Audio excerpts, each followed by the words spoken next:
We'll get started here. All right. Welcome. Hello, Marty. I can't even speak today. What's new? I got a frog in my mouth, not even in my throat. Hello, Smart Money Tree podcast listeners. Welcome to this week's show. My name is Kirk Chisholm. I'll be your host, and today I'm joined with Doug. Hey, Doug. Hey, Kirk. How you doing today? It's going to be fun. There's lots to talk about, and of course, it's a beautiful beginning to March Madness yesterday. So that's a fun tie-in to the March Madness of the markets and the economy that's going on right now. So yeah, it's full season. I can't speak. Doug's gonna have to take over today. It's full swing March Madness, and I know a lot of people watching the games. I'm not a basketball guy. I'm a hockey guy, so we can talk about that. But that gold medal or gold medals have already been won. So hopefully everybody else enjoys March Madness. That's not true. Yeah, March Madness is all about unpredictability, momentum shifts, and upsets, and that's gambling. That's what we're seeing in the markets. I mean, the brackets looked clean a few weeks ago. Soft landing talk continued, rate cuts coming, strong consumer, and now, hey, war risk, oil volatility, weakening jobs, housing, markets question the narrative. A lot of brackets already got busted. Yeah, people need something to gamble on, Doug. If they don't gamble, what are they going to do? You got to have the Coliseum. You got to have you got to throw bread to the people and let them gamble. Yeah. Well, the number one seeds are vulnerable if we want to talk about Mag 7 and big tech, right? I mean, there's so many tie-ins. It's fun. Let's Yeah. Sorry, let's go. All right. We'll dive right in today. So it's been an interesting markets, to say the least. We've been doing a lot with the markets since the war started, but at the end of the day, the thing to think about markets is you should be doing a whole lot of nothing. Now, I want to frame this correctly because I know the buy and hold people and be like, great, yeah, buy and hold, do nothing. Yeah, what I really mean is something different. We talked about this last week. When the war starts, you should just be on the sidelines until the war ends with pretty much all your positions. And we've been spot on with that prediction, and I think we probably should have hammered the table harder. But we were a week into the war before we even got this episode, the first war episode. But we're what, 3 weeks in now, and initially Trump said it would take 2 weeks, and then he said it would take a month, and I haven't seen him back off since then. But it's really hard to tell what's going on over there, and based on the market conditions, I don't watch the news, I watch the markets because the markets are a better indicator of what's going on than the news. The news, who knows what's true? My son asked me the other day, he said, Dad, what's going on in Iran? Now, he and I talk about this, but it was, he watches TikTok and YouTube and all the things that kids do these days, those young whippersnappers. But he's like, what's going on in Iran? And I said, well, I don't know. Because who am I getting my information from? So I use it as a lesson to teach them about information and propaganda. And I was like, what do we really know? We don't really know much, right? We know that we've attacked their defense infrastructure. Okay, that I'd say is probably accurate. It sounds like we destroyed one of their oil, maybe it was a refinery. I don't remember which one it was, but it's basically part of the oil infrastructure. They apologized. It said Israel did it. Apologies, we didn't mean to do that. Well, that's odd. You're in a war. Why are you apologizing for destroying infrastructure in the middle of a war? It almost seems like maybe it's not a war. So, when you start to see all this stuff, it makes you say, isn't that interesting? Well, that's one of my favorite phrases, because when I see that in the market, it makes me say, isn't that interesting? Like the first day the war started, the market was up. That's not normal. And, in the last few weeks, especially the last 2 weeks, Monday, Tuesday, and Wednesday, the markets are up. And then Thursday, Friday, they're down. And the whole week they end up down. But you look at it, you're like, what is going on? Why is this happening? Well, we don't know. But based on conversations I've had and based on traders I've talked to and just overall smart people, the best guess anyone come up with is that the market doesn't believe the war is going to continue.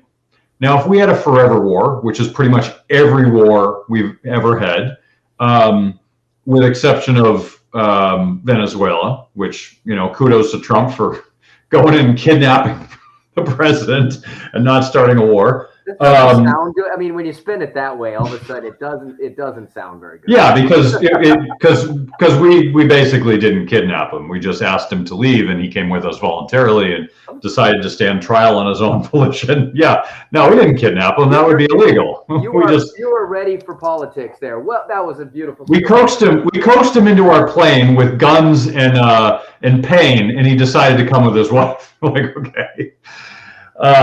Anyway, so. But, when you see stuff like that and then you see this, people are thinking like, well, this will end quickly.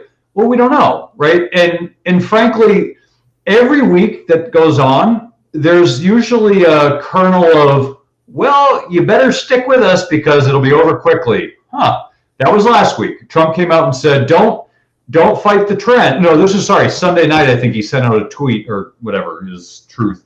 He sent something out and said, well, you stick with us because it's going to be over soon. You're going to be sorry if you sell out now, or something to that effect.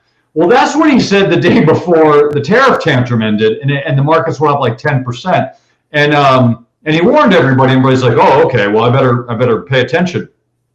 I was too. On Monday, I was like, wow, we better pay attention. Well, the markets went up Monday, Tuesday, and Wednesday until the rate meeting with the Fed, and the Fed basically said nothing and did nothing, and nothing changed, but yet the market sold off.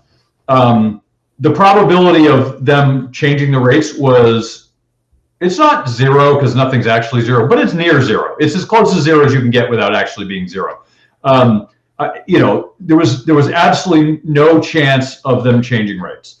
And they didn't, and no one was surprised, and yet the markets dropped. So, the language didn't change, nothing changed, but the market sold off. And so, was it because of the rates? Well, that's how it's going to be spun.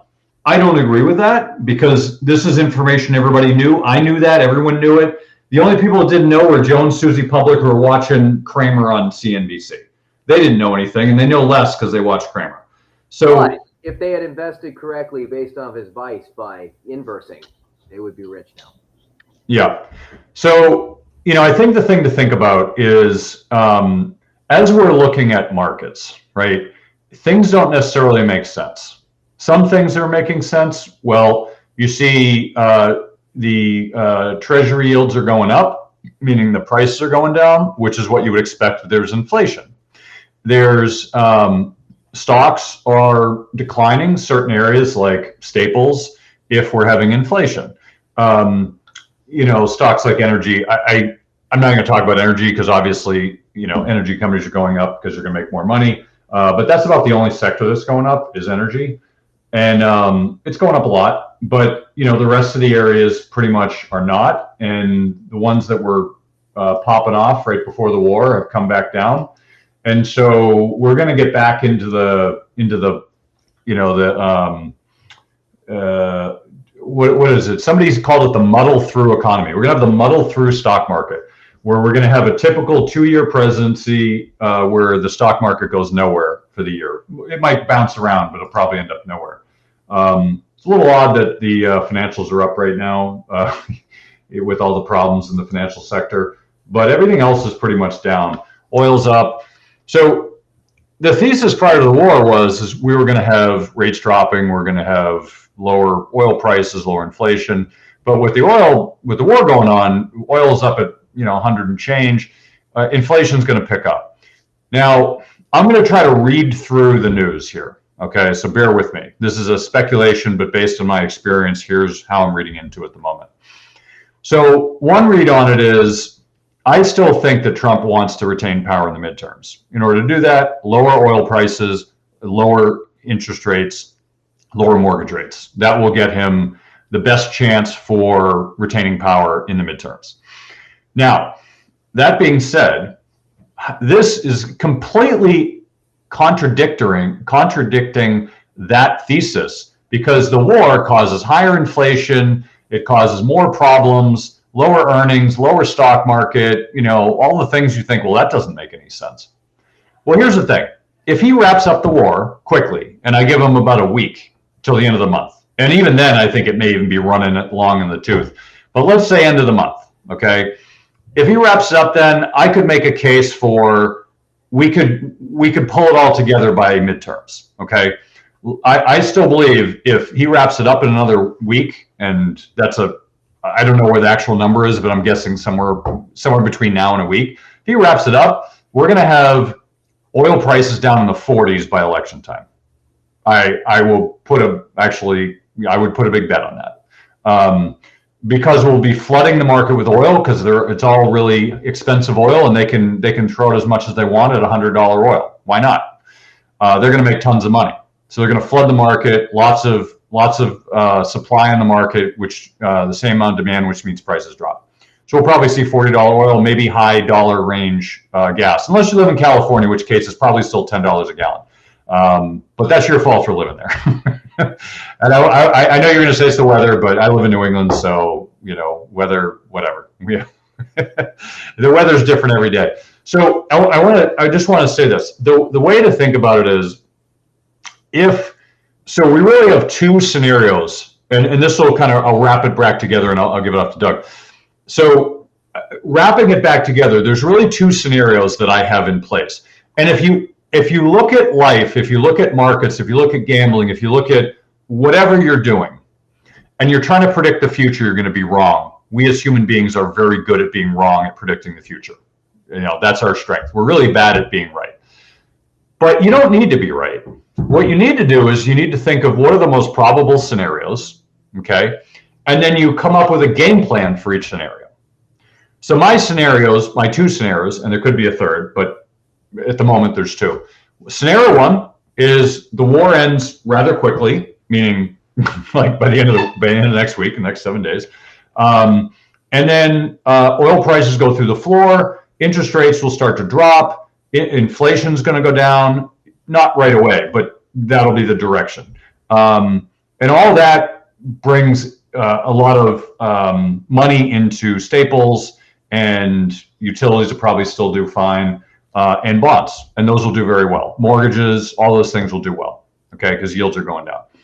Now, if this carries on, as I suspect it is, and it may, when you have BB out there talking about, we could wrap this up any day. I saw him on TV yesterday. He was blabbering about something about it's just going to be wrapped up really soon. Well, that sounds like PR to me, because Trump said that 5 days ago, and maybe they were right. I don't know, but maybe they're also trying to goose the markets, and that's the issue. Is you have people out there cheerleading the markets to not drop through the floor. I wish they would. I wish they would go through the floor by 20%. I think it would be great. Then I could buy a bunch of great stuff and wait till it goes back up. But right now, the expensive markets are staying expensive. So this is why it makes sense to go really liquid in a war, is because you don't know the direction. Scenario one, bonds do well, mortgages do well, staples do well. Well, those would be the big beneficiaries. So that's if you have lower inflation. Those things should do the best. But if you have higher inflation, meaning the war continues, what's going to do well? Honestly, the market's expensive. I'm not sure anything's going to do well unless you're shorting. Maybe you're long the dollar. That might do well. I wouldn't buy oil at this point because it's already really expensive. Energy companies will do well. Sure, they've done really well. But once the war stops, I don't know if they will. So, it's a question. But, a lot of areas are going to become more expensive. People are going to be spending less. Inflation is going to be higher. So what does well? Cash. Cash might do okay, right? I mean, you think gold will do well, but gold's been way over its skis, as is all precious metals have been way over their skis for like the last 6 months. So I'm not sure that's a safe place to be. We had them plummet huge yesterday, as Trump would say. It's huge. I figure they're down like six. At one point, they're down like 10%. Like silver was down 10, mining stocks were down 10. It's crazy. They came back, but regardless, they were down a lot. So the real question is where do you want to be? Well, this is why being in cash is okay. And this circles back to my original conversation of do nothing. Flatten your portfolio and just sit. And this isn't advice. This is just how I'm thinking about it. I flatten the portfolios as much as possible, reduce the risk, keep things that I need to keep for very specific reasons, but everything else just get out and just sit in the sidelines. Maybe take some singles or doubles, but really these are the kind of markets where people lose a lot of money. So you want to be careful, and it's better just sit in the sidelines and wait until I know which scenario is correct. Because if scenario 2 is correct, I probably don't want to be in the market anyway. If scenario 1 is correct, I could easily get back in, because my portfolio, I had to dump a bunch of stuff because I was positioned incorrectly. So if it ends and it turns out that was the correct way, I can just jump back in, right?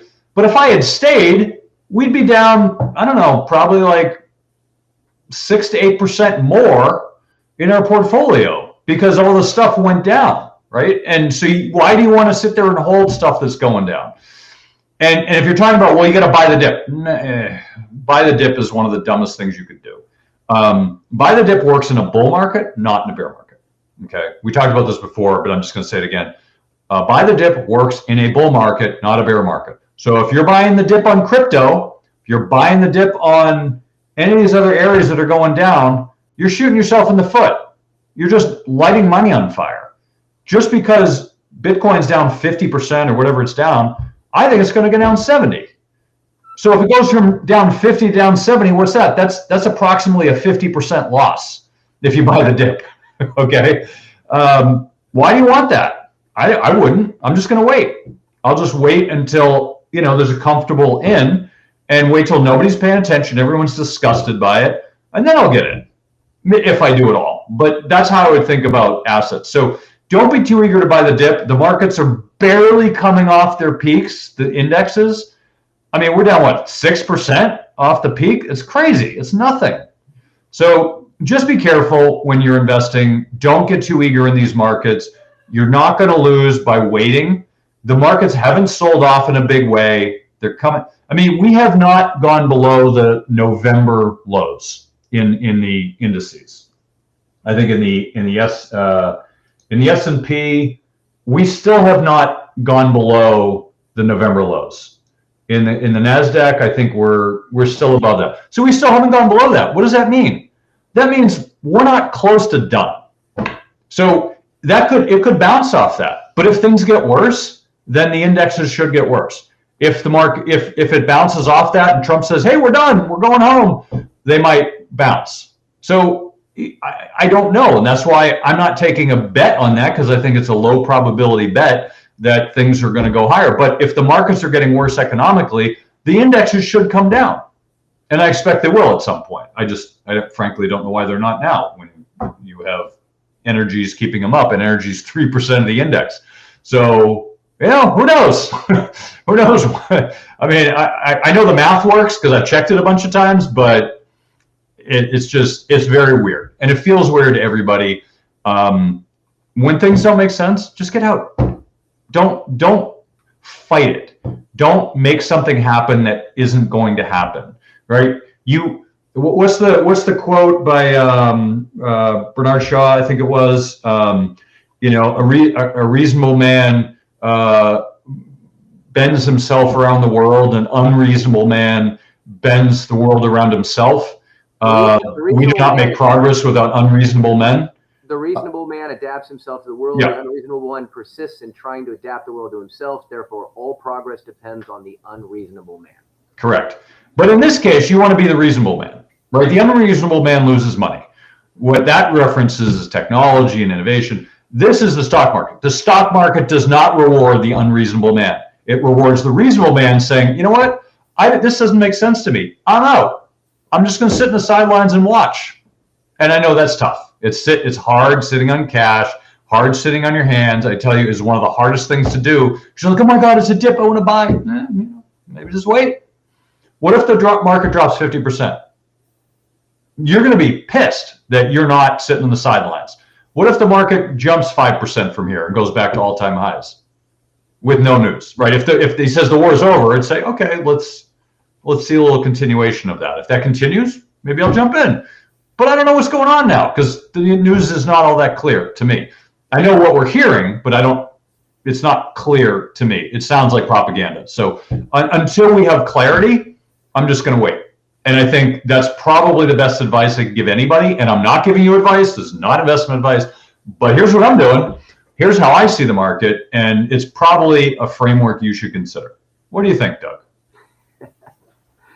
Well, I mean, Do we have 2 hours, 3 hours here today? Oh God, I Are know. we going long? We having a special edition here because I can keep going.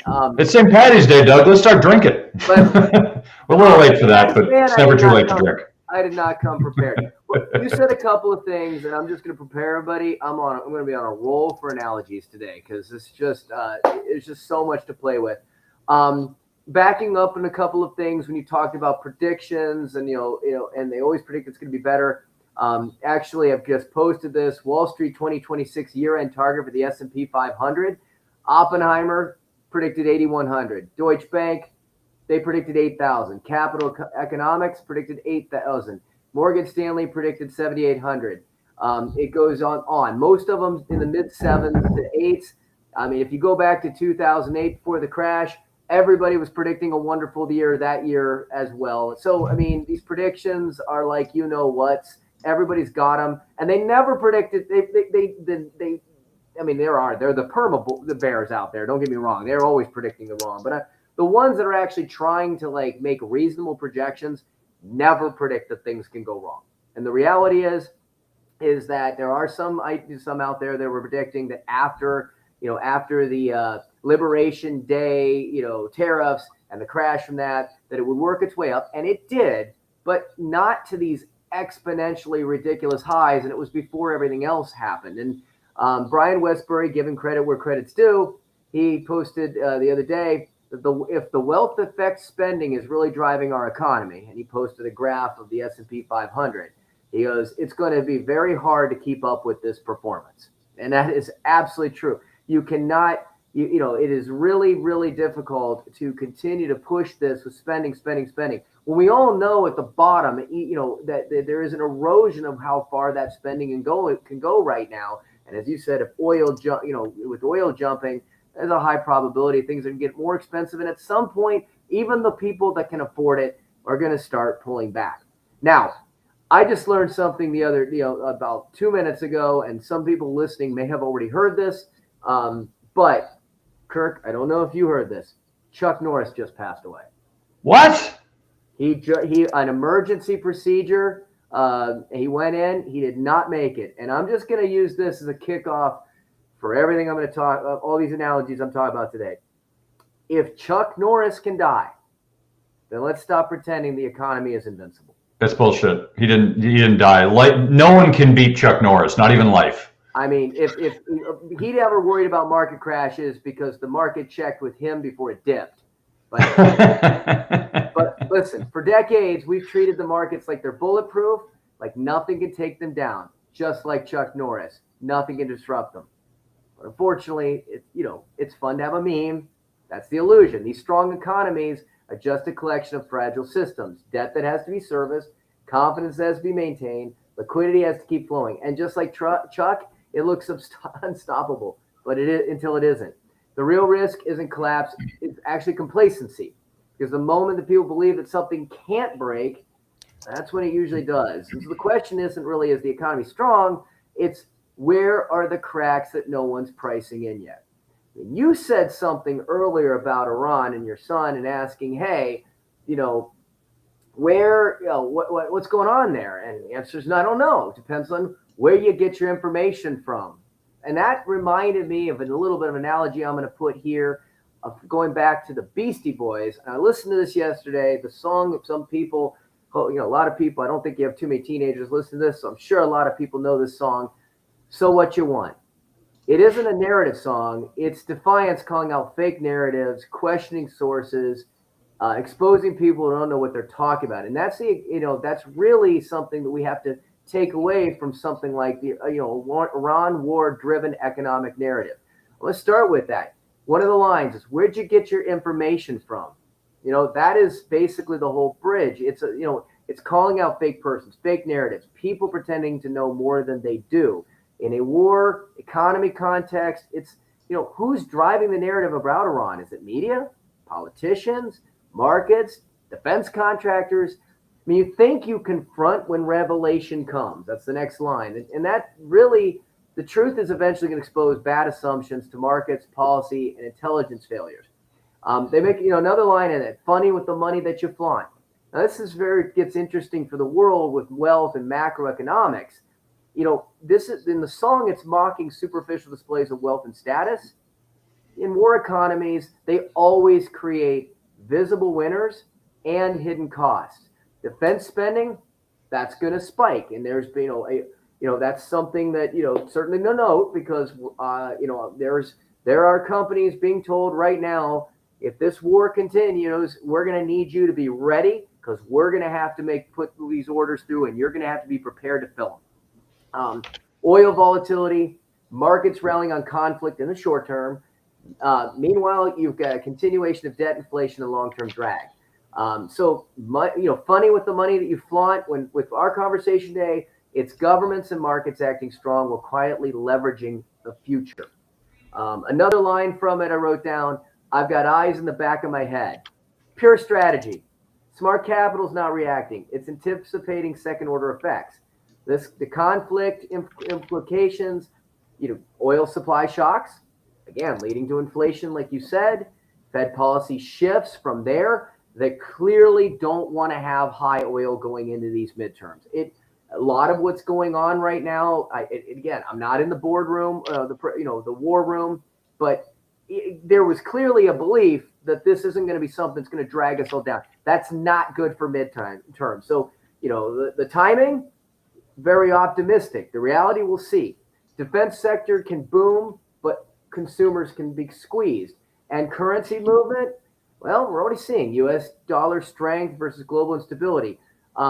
Ultimately, I realize that the investor sees past these headlines win. Couple more things. I think I'm losing my mind this time. It hits a lot harder in a geopolitical lens. Markets during these escalations often do feel irrational. Again, stocks up on bad news. What? Oil spiking, then collapsing. Policy responses lag reality. Chaos isn't random. It's mispriced uncertainty. And so again, the hook. So what you want? What do politicians want? Do they want stability or do they want control? I don't know. I'm not in those conversations. What do the markets want? Do they want liquidity or do they want the truth? What do investors want? Do you want safety or do you want opportunity? So just kind of get away from that. I mean, the Beastie Boys weren't writing about geopolitics, but they nailed the psychology of it. All of this, where'd you get your information from is the same question you should be asking every time the headlines start, driving these markets. Because when the conflict narratives form, especially around something like Iran, big country, a lot of conflict, a lot of history, a lot of things, interconnected challenges, you're going to get noise positioning and money moving before the truth shows up. And like the song warns, you cannot front when revelation comes. Okay, so just be prepared for that. And again, the other thing I wanted to tie in, and I kind of started that a little bit this morning, is we are talking about a great opportunity to look at from a fun play of March Madness. All right, March Madness, as I said, unpredictability, momentum shifts, upsets. That's what we're seeing in the markets right now. So what's segment one? The seeds. Okay, the seeds are vulnerable. Who are the seeds? Who would you call the seeds, the number one seeds? To me, it's Mag 7. It's big tech. Every March, top seeds look unbeatable until they're not. If anybody was watching yesterday, there's been a couple of upsets. Not a top seed, but UNC went down. Sorry, Matt. But Duke was losing by 10 at halftime. Right now, we're starting to, markets are starting to question whether the top seeds, which again, Mag 7, can carry the entire market again. Leadership's narrowing, valuations are stretched, rotation. We talked about this a couple weeks ago. It's beginning. The markets are built on a handful of names, and they've been this way for a long time. Just like brackets are built on favorites. And one upset, looking at my bracket already, it changes everything. Now, who's the unexpected underdog? To me, I think that's oil. Every tournament, there's a team nobody planned on that suddenly takes over. And this year, nobody was really talking oil a couple months ago. Now, oil was beat up, and if you follow trends, anything that's beat up, higher opportunity to go up, and we can see normal rotation. Nobody was expecting we were going to be in conflict, and especially around the Strait of Hormuz. So energy wasn't the story. Guess what? Now it is. A lot of other stories, I'm not going to get into the politics and headlines of that. They all of a sudden went real quiet. Welcome to the media. Iran conflict, that's volatility injection. Inflation risk is re-entering. So oil just went from a 10 seed to a Final Four contender in 1 week. Now, who's playing defense? Some teams get in there, they're not the shooters. They're the ones that slow everything down, and they tend to do well. That's the dollar. The dollar right now is that. It's the flight to safety, tightening financial conditions, pressure on global liquidity. Kirk, we talked about banks or financials, why they're doing well. Because the reality is investors are rational. Where are they going to move their money? They're going to move their money to something that feels safe, even as we know, and this is an old saying by Warren Buffett, you don't know who's swimming naked till the tide rolls out. Ironically, in finances, we've already seen the tide roll out. We know they're swimming naked, but yet, safe play. So the dollar's not going to win games, but it's going to slow it down. And right now, it's slowing the entire global economy.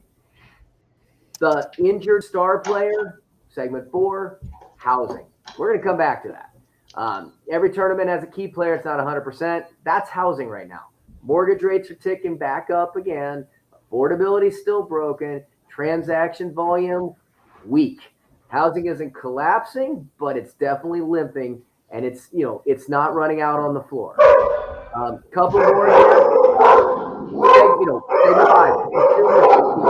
Consumer has carried the team all season. I talked about that. How long can we keep the spending pushing everything?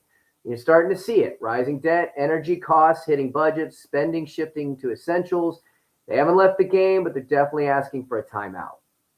Debt is the next one. Hidden weakness. No one fills out a bracket thinking about conditioning, but that's what wins games late. Debt is the conditioning problem in this economy. With those high interest rates and refinancing risk and private credit exposure, starting to see defaults there. Debt isn't hurting early in the game, but it is something that when things are good, great, but it shows up when you're tired. That is why high yield, which is starting to get a bigger spreads, is something that we generally see problems in as the economy starts to crack, and it tends to be a place that people are okay with when it starts to expand. Now, I'll go back to the banks for a second, Kirk, and I got a few more. They're the referees. They're like the refs. When they tighten, the whole game changes. Lending standards, that tightens again. Private credit stress, liquidity risk. So when those banks tighten, it's kind of like the refs calling everybody. Suddenly, nobody can play the same way. Now, segment 8 on this, is this a blowout or just a close game? And that is a big question. Are we seeing a collapse or competitive game? Right now, rotation, yes. Panic, not yet. Liquidity stress, not yet. Still looks like a tight game, not a blowout. 2 more here. Media. Coming back to that. So I'm tying all this together for you, Kirk. All these points coming in one. It's the hype machine. March Madness thrives on hype. Nobody cares about basketball purists love the regular season. But we all know one of the arguments, and people follow college football, one of the arguments of the playoff was, nobody's going to care about the regular season. And is it going to become like basketball? And basketball has definitely built this couple-week period here as everything. It is the hype machine. It thrives on it. And so does financial media. Headlines amplify fear. Narrative shifts fast. Short-term emotion over long-term reality. And the media is going to call every run a comeback and every dip a collapse. So just be prepared for that extreme noise either way to sell those clicks. And lastly, where to be positioned. What's your bracket strategy? When March Madness, you don't bet everything on one team. You diversify your bracket. Lots of people were calling for Duke. They almost lost in the first round. They came back, so they're still in it. We'll see. They might get the momentum. Right now, playing well, energy, commodities, select defensives, cash flow businesses. And none of it, Kirk, neither of us are saying jump into it because the war throws a lot of things. But what is at risk for sure? Overvalued growth, rate-sensitive sectors, over-leveraged companies. It is not the environment to go in on one team. This, more than it's been for the past 15 years, is about building the diversification. We're seeing that in the rotation and building a resilient bracket. Overall, the market isn't broken. It's being repriced. And like every tournament, the story is going to be changing in front of you in real time. If you've got bracket challenge by ESPN, March Madness is going to teach something about what the markets do too. The best team doesn't always win. The team that adapts does. And you're going to see a lot of blips and changes and surprises and all this stuff that's going to happen in a short period of time. Breathe and come back to logical thought and really revisit and make sure that things are going to be good right now. And as you said, don't just buy the dip. This is not like, a blip. There's a lot of things that can hit all at once. So. Yeah. Well, that's good. It makes me want to go watch March Madness, Doug. So I want to talk through a bunch of different specifics here, because we talked about the bigger framework. I want to start talking about maybe a level down into the framework. So some things to think about. We talked about war, how it's uncertain, but there's a lot going on behind the scenes that you're probably missing because of the war. It's kind of crowding it out. One of them is the financial sector. The financial sector is a bit of a mess.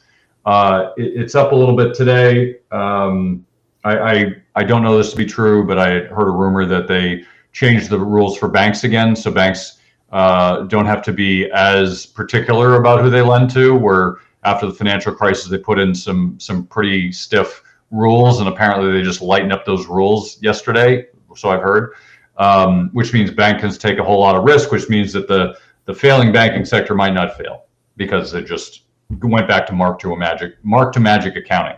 So I have to check if that's true. I just saw it. I just want to mention it. But regardless, you still have a problem, right? In the private credit space, it's a complete mess.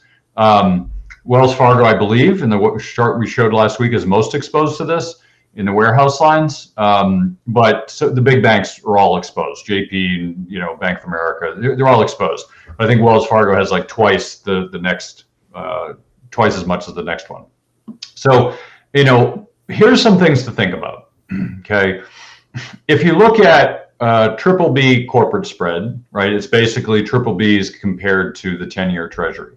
And if you look at treasuries as risk-free, now 10-year treasury is not risk-free, but if you look at treasuries as kind of like the risk-free version, like there's no risk of it defaulting, or as close to zero as you can get risk of defaulting on the treasury. And you compare that to like a triple B corporate, which is still investment grade, but the lowest of the investment grade. And the spread is going up. And what that means is that when times are tricky, when people are concerned about the companies repaying their debt, that spread tends to widen, i.e. the chart goes up. So if you look back last year around the same time, it spiked. Well, that was during the tariff tantrum because a lot of people didn't know what was going on. And I think that was probably a little bit silly, but that's what happened. But as you can see over time, it just keeps dropping and dropping and dropping, which is kind of odd. It means that there's no risk in the market. Well, usually these are the times where there's a whole lot of risk, right? Is when the spreads are really narrow. But it's starting to go up, which means the market is pricing in risk a little bit more now. So you want to watch this. So you want to watch that. There's a lot of indicators you want to watch. One of them is the corporate bond and 10-year. Any variation of this, they're similar versions. You want to watch the treasury versus corporate bonds. You want to see where that spread is. You also want to look at high yield bonds. What's the spread there? Are high yield bonds paying a higher yield now than they were before? Well, that's an indication of concern of risk. That's Doug's chart from earlier. Here's what I was mentioning earlier. Here's a chart of the S&P 500. If you can see here, the market really hasn't gone anywhere for pretty much since September, mid-September. So we're looking at basically 6 months, the market's gone nowhere. 6 months. And the market's gone nowhere. So if you're wondering, like, why am I not getting 30% returns this year? Look at the markets. The markets haven't gone anywhere, right? And here's another thing I want to share. So if you look here in April of last year, you see this big dip. That was the tariff tantrum, right? This is when the markets dropped like they weren't quite 20%, but maybe it was 15. It was a decent amount. Maybe it was close to 20. So they dropped a lot, right?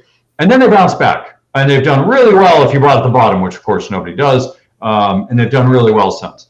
Now, what's going to happen a month from now? That dip is no longer going to be there. Now the 12-month lows are going to be about maybe 800 points higher. And then what's going to happen a month after that and a month after that? So 6 months from now, if we're still in this place, the 12-month lows, meaning what's happened in the 52-week lows, what people refer to, it's going to be where you are now, assuming the market doesn't drop from here. Well, that makes things look terrible. Oh my God, we're at the 52-week lows. Well, people say that, and it makes you freak out. Oh my God, the market's crashing. It's the 52-week lows the whole year. Oh my God. Well, look at the chart. It's gone nowhere. So Wall Street does this two-step frequently. Well, they'll say things that are technically true, but it's not the whole story. So let's just say the market's here where we are today, 6 months from now, okay? And then it dips, and we're at the 12-month lows or 52-week lows. That's going to freak a lot of people out. But the reality is the market hasn't gone anywhere. So sometimes the message or the narrative being pumped out is, oh my God, things are scary. You need to get out of the markets. Well, that would be silly because the markets haven't gone anywhere. I wouldn't be afraid of the markets if they're a 52-week low when the markets literally went nowhere for a year. That wouldn't freak me out because I'm looking at a chart and I'm seeing exactly what the history has been like for the last year. But most people just hear the headline and they say, oh my God, that sounds bad. I should freak out. I should take money out and put it in cash and do all the bad things. Well, that would be a bad idea. So you want to have a sense of where the market's going. Now is not a time to necessarily freak out. I think if we go below the November lows, then you probably want to be concerned because there's a lot of support at those lows. But I would be a little concerned if it goes below there. I'm concerned anyway, but I would be more concerned if it went below that. But then you're bringing up the next support level, which is really a year ago, which is about 15, maybe about 12% lower, 12 to 15% lower from here. Which I think is where the market should be now anyway, but it's not, and it doesn't matter what I think. The market doesn't listen to me.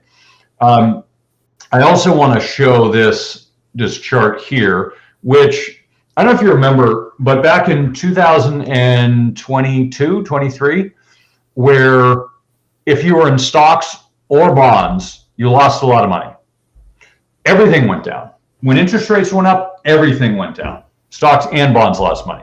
Because when interest rates go up, bonds lose value. So they go down in price. So when interest rates climbed, because we were at 0 and then we climbed up to 5 and change on the Fed funds rate, that was a big jump. Well, if you were in the 30-year treasuries, I believe they lost 50% value. These are US Treasury, government guaranteed US Treasury bonds for 30 years. They're guaranteed you if you hold to maturity that you'll get your money back in interest. That's what they're all about. And those lost 50% value. So if you were buying those, you lost 50% of your money in quote unquote safe bonds, right? They're government guaranteed. So they're as safe as you can get with what we look at in the investment world. It's not guaranteed. I'm just saying government guaranteed. It's guaranteed by the government. So my point is that nothing's guaranteed, but you would have lost half of the money you put in there being in safe bonds. Not a good idea. Well, what happened during that time is what we call correlation alignment. So typically bonds and stocks have an inverse correlation. One goes up, the other goes down. One goes down, the other goes up, and it's an inverse correlation.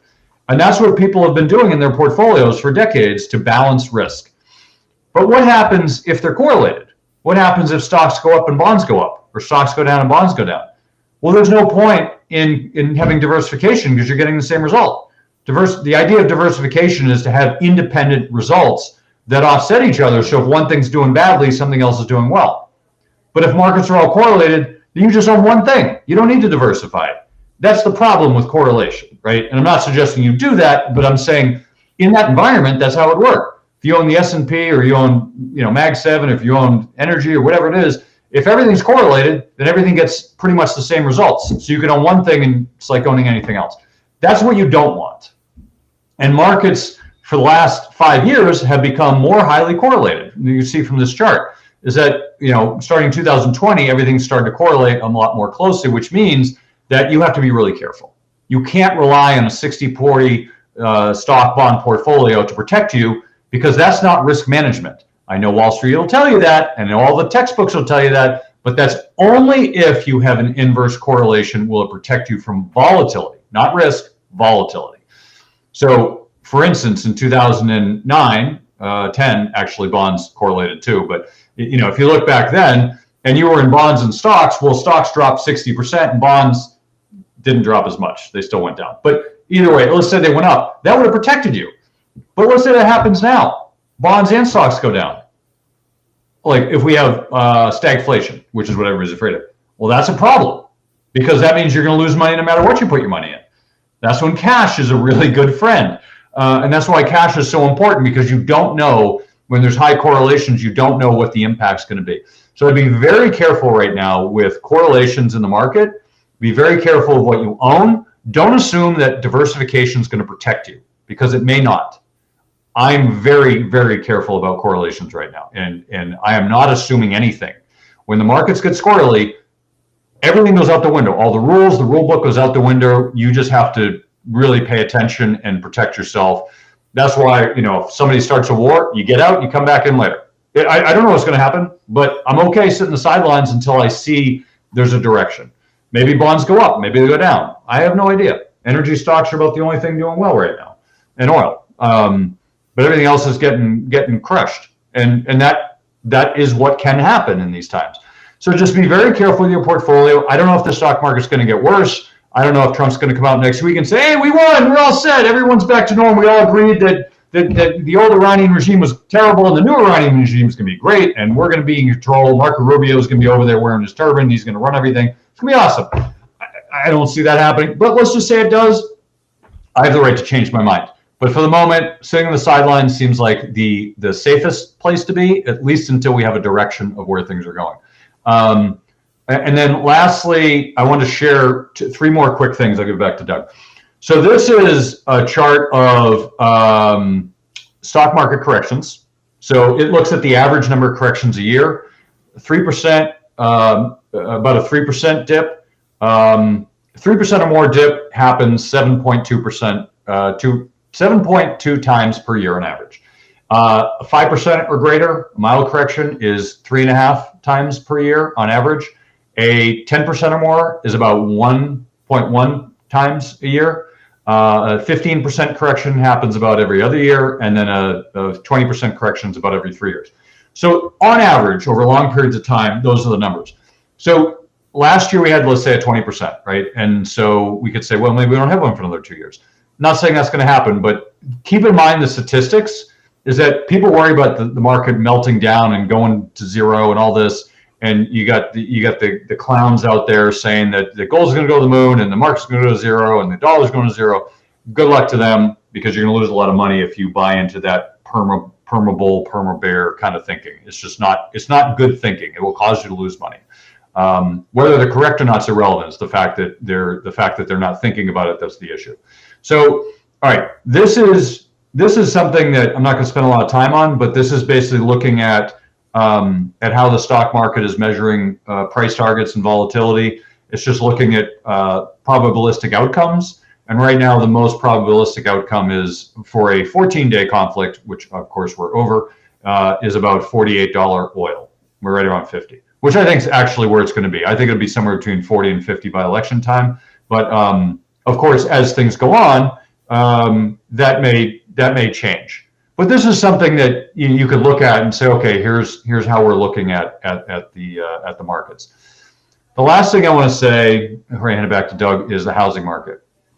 If you haven't heard this, I've seen a lot of this lately, is that there's a divide between new home sales and new homes being built. A lot of new homes are being built and they're not selling. Keep that in mind. People have been talking about the supply and demand problem for years. A lot more houses are being built and a lot fewer houses are being sold. So this is just a piece of this, new house versus existing house. A ton of new houses are being built. Now, what I think is happening is home builders are building in advance of the need, which should come down the road. But home sales are not picking up. It's a real problem. We're starting to see this. A ton of new homes are coming on the market. Existing homes aren't. People aren't moving because they've got a low interest rate. You've got people who can't afford a new house. You've got this problem. The only solution is lower interest rates. Otherwise, you're going to have a glut of housing that just doesn't move, You got people want too much and people who can't afford too much. So houses don't sell. That's what's going on now. It's probably going to continue. It started last summer. I saw it when we were buying our home, and I guarantee it's going to keep continuing until interest rates drop. So we'll see what happens. Doug, final thoughts here from you. Yeah, adding on to that housing side to close it out, before I wrap up, I just talked to a custom home builder, and they're still doing really well. I mean, it's softened a little bit, but what they've said basically is you got to look at what their demographic is. They make custom homes, so a lot of the people that they're selling to are people that they sold to before that are basically, they might be, affluent and downsizing, but they're downsizing to a smaller home that this firm is going to build. That's still going to be at the same price point for a smaller home with all the amenities of the place that they had that was too big. So again, who's moving here? It's the haves into the wants. He is seeing some new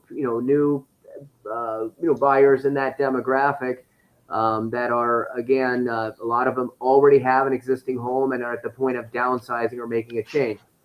The issue here is the housing market cannot survive off of just people who already have a tremendous amount of home equity being the only ones that could potentially move into something else. You can't just have the top tier moving and not the bottom. I mean, homes were a major component of the next generation, the younger generation, being able to evolve economically into the development of their families. Now we add into the fact that, again, that's also got a whole different situation that's going in there with regards to lowering of birth rate. It was a way of basically helping to transition them to an area in which their wealth would be able to take off, and it is and the unaffordability of it is starting to creep in both financially and psychologically. And to me, the bigger concern here is going to be the psychological impact of how difficult it is to be able to make that transition. Now, there is a financial component to owning a house, a psychological, emotional component to having a house. I would say psychological, emotional is a much bigger piece of that component because on the numerical level, it's been sold as you have to have a house, you're building wealth. Well, I mean, there's a lot of other costs that come with it. Mathematically on the table, in many cases, you'll find that owning a house is overall more expensive than renting of similar capacity, and a lot more headaches. But, again, the emotion of it drives a lot of things. So when you start to erode that, it can have, continuing lingering effects that creep into other areas of the psyche of the economy. So we do need housing to move. I'm going to come back to the analogy. Housing is the bubble team. Every March, there's a team that's sitting right on the edge. It's not eliminated. It's not dominating. It's just surviving. And that's housing right now. Just some more data there. Mortgage rates are moving the wrong way again. They're back up to 6.2, 6.3%. We already had, there was a prediction we would start to see some things moving in the spring when it should. That's not going to help. Again, war, inflation fears. It got a little bit of breathing room, and then the rates turn right back around. The demand has been trying to come back, but it's fragile. Pending home sales plus 1.8% month over month. Existing home sales ticking up slightly, but still well below normal activity levels, approximately 4 million to, versus 5 million typical. So there is some demand there, but it's very hesitant. These rates are not going to help, and it's like a team afraid to take a shot. Inventory is rising, but not enough. It's up about 2 to 7% year over year. It's still below pre-COVID levels. A slight relief for buyers, but still structurally undersupplied. We're still playing effectively with a short bench there. Prices, they're quietly softening. Listing prices down about 2 to 2.5% year over year. That's 20 plus weeks continuing of flatter declining prices. That's not a crash, but it's definitely a slow bleed. And we're also starting to see foreclosures rising again, up 12 straight months, about 38,000 plus properties affected, according to the New York Post. The foreclosures aren't exploding, but they're quietly trending in the wrong direction. And this isn't even to get into commercial real estate, where actually I may have just posted. I don't know if I posted up there, but let's just say there was a post about 10 properties in Denver, commercial properties let's just put it this way. Properties that a couple years ago were selling for hundreds and hundreds of million, 400 to $900 million properties are now selling for under 50 million. Some of them under 30 million. That's insane for a 40-story building in a major metropolitan area. Commercial, and this goes back to bank risk. The commercial property real estate is in an incredible rut, and there is very, Grant, if you can buy it and hold on to it, you might be buying an incredible value in the future, but it's going to be an expensive value for the future that you're going to have to hold on for a long time to get this back. It is there's no easy exit strategy on commercial real estate. So again, rates being too high, that kills affordability, supply too low, that supports prices staying high and weakening, consumer, that's going to limit demand. You're ending up with a stalemate. So we are stuck in overtime. Housing again, is the bubble team. It's surviving. It's not thriving. It needs lower rates to advance. And one bad shock equals elimination. And so, we're looking at oil and inflation risk. That puts pressure of rates to stay higher. Housing pressured. With jobs, weak demand weakens. Banks tighten. Mortgage, again, you may have heard that they're loosening things. We'll see, if it happens, but generally mortgageability tightens as they look at, risks going up. So housing doesn't exist in a vacuum. It's where all the other forces collide. By the way, another reason to worry about buying the dip right now. I know you look at the markets and you say, wow, it's pulled back. There's got to be some great values here. Interesting enough, I'll use it again. Brian Westbury actually posted a stat that said that because of the rising bond yields, even though the market has pulled back, we are actually in a more overvalued market than we were, the last several months. So yeah, it looks like those deals are out there, but on a fundamentals level, it's actually worse. So the prices have come down, but yet they've, the value of what they should be has gone down even further. So just be extremely careful. So to wrap this up today, I just want to zoom out. March Madness is all about momentum, upsets, brackets getting blown apart. That's exactly what we're seeing in the markets right now. I mean, not necessarily the blown apart, but your brackets getting blown apart because what you think was going to happen, you're starting to see those upsets. The narrative just a couple of weeks ago before Iran looked clean. They were talking soft landing, rate cuts coming, strong consumer. Now we've got war escalation, which, and if we can get out of it, everything could change. But if we stay in it, the longer we're there, the more unpredictability. Oil, and the more it creates issues in other areas of the economy, fiscally, psychologically, the consumer. Oil volatility, weakening jobs, housing on the bubble. I'll be back. I'm going to The bracket's busted. And in times like this, you got to ask the most important question. Where'd you get your information from? Huh? Because when the headlines start driving the markets, especially around something like Iran, you're not getting clarity. You're getting positioning, incentives, money moving before the truth shows up. And just like the Beastie Boys track reminds us, you can't front when revelation comes. Markets eventually expose what's real. Oil doesn't care about narratives. Consumer doesn't care about spin. Debt doesn't care about optimism. Right now, what we're seeing is a market that's trying to figure out what it actually wants. Liquidity, reality. Growth, stability. Short-term gains, long-term sustainability. So what you want? Because your answer to that question determines how you invest. This is where most people get it wrong. They react, they chase, they build portfolios for the last game, not the next one. Emergent Advisors, my company, we take a different approach. We help families map out everything. Your income, your debt, your taxes, college funding, retirement. So you can actually see how your plan holds up across all cycles.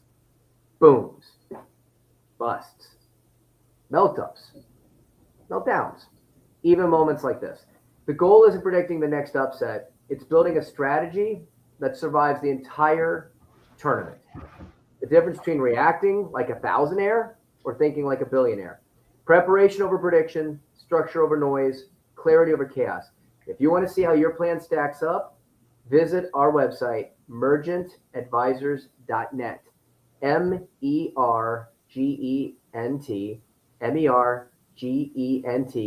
mergentadvisors.net. Start the conversation. We'll simply map it out, see where things are, talk about what you want, look at what you have, and give you clarity on where you go. In markets and in March Madness, winners aren't the ones who guess right. They're the ones who are built to last. And we'll see you next time. Awesome. Well, Doug, thanks for coming on the show. That's the show for this week. Thanks again for joining us on Money Tree Investing Podcast. My name is Kirk Chisholm, Wealth Manager of Innovative Advisor Group. We don't just manage your wealth, we make your life better. You can find more about me at innovativewealth.com. And of course, you can find me every week here on the show. Please remember to subscribe to the podcast and the podcast app of your choosing. You can also check out the show at moneytreepodcast.com. On our website, you'll have access to the show notes, resources, and the archive shows. Please check out our YouTube channel. When you're there, please subscribe and leave a comment. Lastly, please leave a sharing and comment on the podcast app of your choice. Don't forget, do your own research. This show is for informational use only. We're not telling you what to think, merely how to think about investing. We're also not selling products or services, so do not consider this advice. If you have any problems with the show, I blame Putin. Please send me an email, express your feelings. If you're seeking financial advice, talk to an oracle or a fortune teller, or maybe just a licensed financial advisor. I'm one, but as I said earlier, I'm not selling anything, but I'm easy to find. Have a great week ahead, and remember, no one will care about your money like you do.